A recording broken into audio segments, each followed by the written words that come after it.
Hi everyone, it's Perry McWilliams with the education team here at Plymouth Medical. We've been up to something super exciting for the past few months, and today we are proud to launch access to our education portal. Once you request access through Plymouth Medical's website, someone from the team will reach out to you and send you a private and unlisted link that will give you access to what you see here. As you can see, it's located on the drive, but you don't need to be a Google Drive user to access this. That unlisted link will allow you access from any site, whether you have a Google Drive account or a Google account and you're logged in or not. The Plymouth Medical Education Portal consists of a digital library of peer-reviewed articles and studies, which is the research library, evidence-based treatment suggestion sheets or desk references, the treatment suggestions, and the clinical studies log or database, a curated log involving all things orthobiologics, techniques, and outcomes. Right now, the musculoskeletal section is ready for searching and using. In the very near future, we are going to open a urological, sexual dysfunction, and aesthetics portion to this portal. So let's check out the clinical studies log.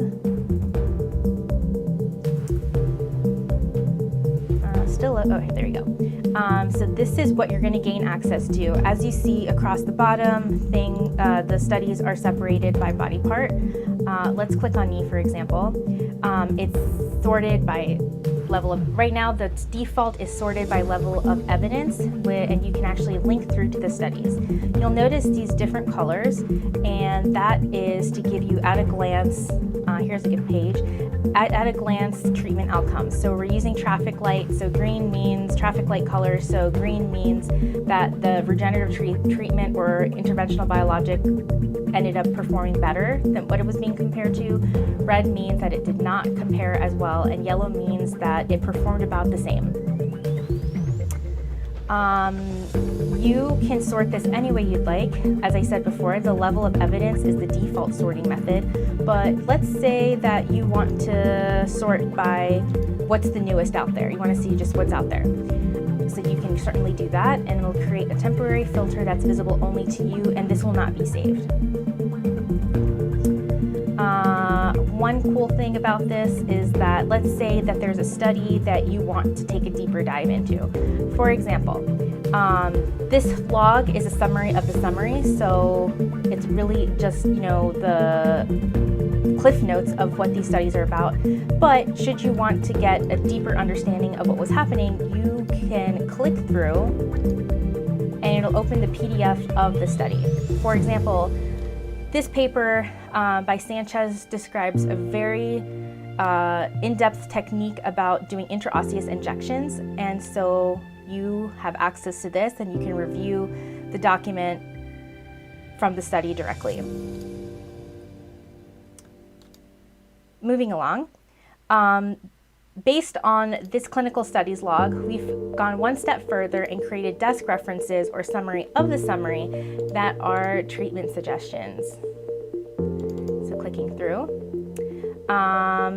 there will be one for each body part, but let's just click through on the knee treatment suggestion. And as I said, this is a summary of the summary, and so we have the intervention across here, and then we have the a kind of a breakdown of diagnoses across the top. So all the suggestions have been compiled here, or most of them, and they are clickable. And then we have the Plymouth Medical Solutions here. Going further, we have created a suggested rehab protocol. Most of them are adapted from the University of Wisconsin Sports Medicine PRP rehab guidelines, but when described specifically in a paper, we've included their protocols as well.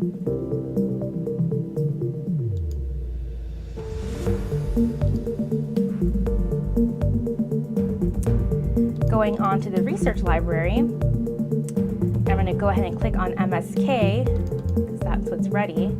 We have everything broken up by body part. Let's say you just want to search around and see what's available without checking out the log. For example, this tool could be best used if you have very curious patients or patients who really just want to know what's out there. You can click, for example, on foot and ankle. Let's say you have a patient that has ankle OA and they want to have some research, they want to have some clinical evidence. You can to go ahead and click there. And then we have this tool. We have everything organized for you, and you can go through and pick and choose which one you want to share.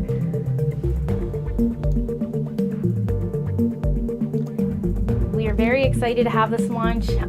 As always, we are open to comments and to make this the best experience and tool for you as the end user. If you have any questions or comments, please don't hesitate to reach out to me at education@plymouthmedical.com. Have a good day.